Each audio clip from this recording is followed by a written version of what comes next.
तो दोस्तों आपका स्वागत है। दोस्तों आज की वीडियो में हम खेत का नाप निकालना सीखेंगे। दोस्तों अगर आपका खेत वर्गाकार या आयताकार हो उसका नाप आप बड़ी ही आसानी से निकाल सकते हैं। यहाँ पर आज की वीडियो में हम समलम चतुर्भुज के आकार का जो खेत है उसका क्षेत्रफल निकालना सीखेंगे। यहाँ पर जो खेत आपको दिखाई दे रहा है इस खेत की सभी भुजाएं अलग अलग लेंथ की हैं। ये 45 फीट की है, ये 43 फीट की है, ये 30 फीट की और ये 40 फीट की। दोस्तों इस प्रकार के खेत का क्षेत्रफल निकालना बड़ा ही आसान है। आपको क्या करना है, इस वीडियो को लास्ट तक देखना है और आप इसे अच्छे से जान जाएंगे।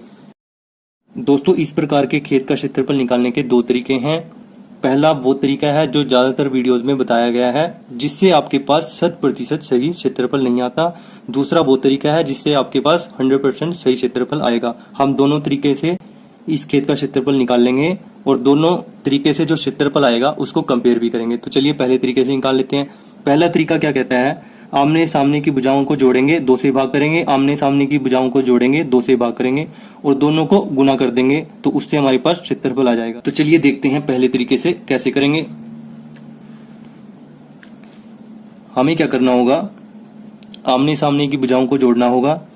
40 प्लस 45 बटे में 2, ठीक है, गुना में आमने सामने की भुजाओं को जोड़ना होगा अगेन 43 प्लस 30 बटे में 2। अब इन दोनों को सोल्व करके जो आएगा उसको हमें गुना कर देना है, ठीक है। 40 और 45 कितना बनेगा, 85 बटे में 2 गुना ये कितना बनेगा 3, 7 बटे में 2, ठीक है। अब इसको हल कर लेते हैं। 85 को 2 से भाग देंगे, हमारे पास आ जाएगा 42.5 42.5 और 73 को 2 से भाग देंगे, हमारे पास आ जाएगा 36.5, ठीक है। अब इन दोनों को गुना करके हमारे पास आ जाएगा 1551.25 स्क्वायर फीट। तो ये आपका क्षेत्रफल आया, ठीक है। इन दोनों को आप कैलकुलेटर की मदद से गुना कर सकते हैं, ठीक है दोस्तों। तो पहले तरीके से हमारे पास क्षेत्रफल कितना आया, 1551.25 स्क्वायर फीट। दोस्तों इस प्रकार से जो खेत का क्षेत्रफल निकाला जाता है वो 100% सही नहीं होता, तो इसीलिए हम दूसरे तरीके से भी खेत का क्षेत्रफल निकाल लेंगे। तो चलिए दूसरा तरीका देखते हैं। दोस्तों दूसरे तरीके से इस खेत का क्षेत्रफल निकालने के लिए हमें क्या करना होगा, समलम चतुर्भुज के आकार के खेत को 2 भागों में बांटना होगा, यानी हम डी बिंदु को बी से मिलाएंगे। तो चलिए मिला देते हैं। तो दोस्तों यहाँ पर डी बिंदु को बी से मिलाने के बाद ये समलम चतुर्भुज आकार का जो खेत है वो 2 त्रिभुजों में बंट गया है। पहली त्रिभुज है ए बी डी, दूसरी त्रिभुज है बी डी सी। इन दोनों त्रिभुजों का जो क्षेत्रफल होगा उनका जोड़ करके ही पूरे खेत का क्षेत्रफल हम निकाल सकते हैं, ठीक है। तो पहली त्रिभुज का क्षेत्रफल निकालने से पहले हम डीबी की लंबाई क्या होगी वो जान लेते हैं। अब डीबी की लंबाई मापने के 2 तरीके हैं। पहला तरीका तो ये है कि ये हमारे पास ए बी डी त्रिभुज क्या बनी है, समकोण त्रिभुज, ठीक है। तो पाइथागोरस प्रमेय लगाकर हम इसे माप लेते हैं, ठीक है। तो चलिए पहली त्रिभुज लिख लेते हैं यहाँ पर, त्रिभुज ए बी डी में, ठीक है। ए बी डी त्रिभुज क्या है, समकोण त्रिभुज है।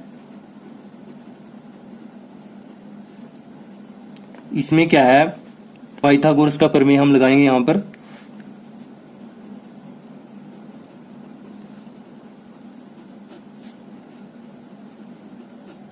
ये क्या कहता है, इस भुजा का स्क्वायर इस भुजा का स्क्वायर बराबर होगा डीबी के स्क्वायर के, ठीक है, इस भुजा के स्क्वायर के। तो ए बी का स्क्वायर प्लस ए डी का स्क्वायर बराबर किसके होगा, बी डी के स्क्वायर, ठीक है, बी डी के स्क्वायर के, ठीक है दोस्तों। अब ए बी का स्क्वायर यानी 40 का स्क्वायर प्लस 30 का स्क्वायर यानी ए डी का स्क्वायर बराबर बी डी का स्क्वायर, ठीक है। अब इसको सोल्व करके हमारे पास क्या आएगा, 1600 प्लस 900 बराबर बी डी का स्क्वायर, ये बन जाएगा 2500 बराबर बी डी का स्क्वायर। और बी डी यहाँ से क्या निकल के आएगा, वर्गमूल में 2500, जो आ जाएगा हमारे पास 50 फीट। अब 2500 का वर्गमूल क्या होता है, 50 फीट, ठीक है। तो दोस्तों आप इस तरीके से भी इसको निकाल सकते हैं। अगर आपको इस तरीके का नहीं पता तो आप क्या करेंगे, डी बिंदु पे खड़े होकर फीते की मदद से इसको यहाँ तक बी तक चलकर माप सकते हैं। ठीक है दोस्तों, तो ये हमारे पास डीबी कितना निकल के आया, 50 फीट। ठीक है, अब ये बड़ा ही आसान हो गया। पहले हम इस त्रिभुज का क्षेत्रफल निकाल लेंगे, फिर इसका निकाल लेंगे और दोनों को जोड़ देंगे। तो पहले समकोण त्रिभुज का क्षेत्रफल निकाल लेते हैं। त्रिभुज ए बी और डी, त्रिभुज ए बी डी का क्षेत्रफल निकाल लेते हैं पहले।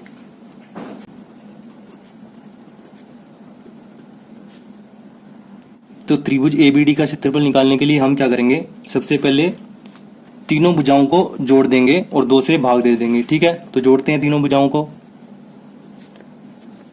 उसको हम एस मान लेते हैं जो जोड़ करके आएगा। ठीक है, तो जोड़ते हैं 30 प्लस 40 प्लस 50 बटे में 2।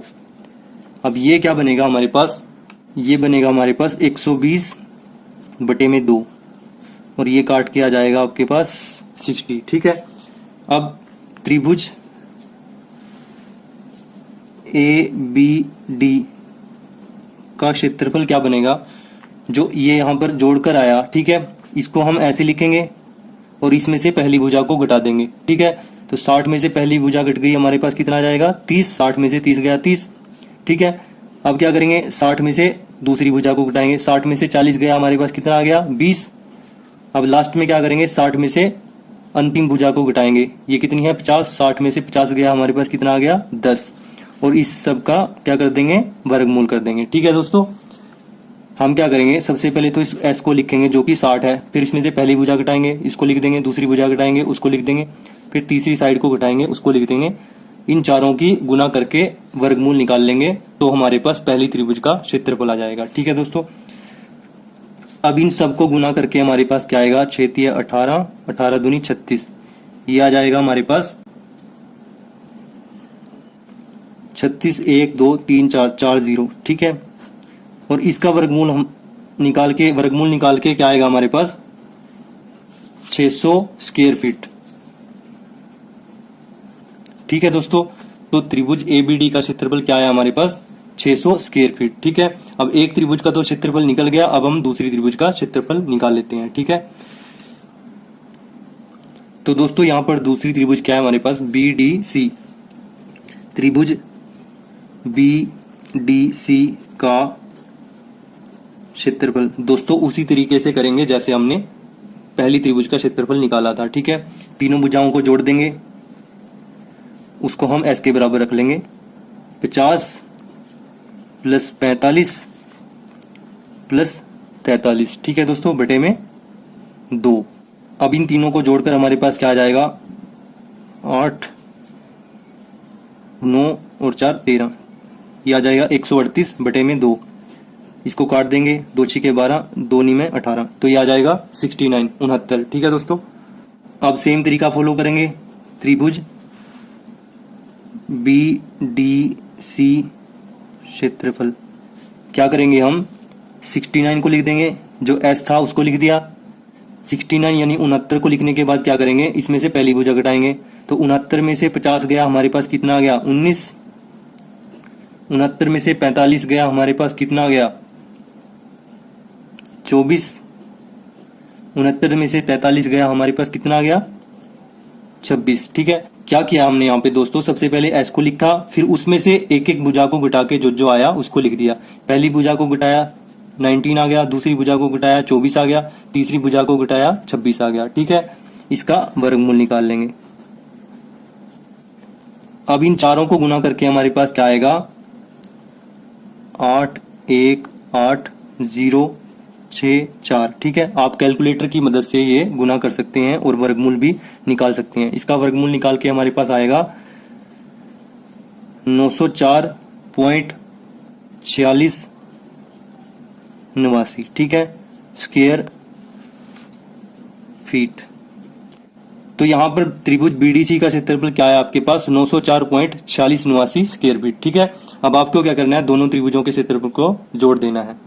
अब दोस्तों खेत का क्षेत्रफल यानी चतुर्भुज ABCD का क्षेत्रफल क्या आएगा, त्रिभुज ABD का क्षेत्रफल जमा त्रिभुज BCD का क्षेत्रफल। ठीक है, तो त्रिभुज ABD का क्षेत्रफल क्या आया था हमारे पास, ये आया था 600 स्क्वायर फीट। ठीक है, लिख लेते हैं 600 स्क्वायर फीट।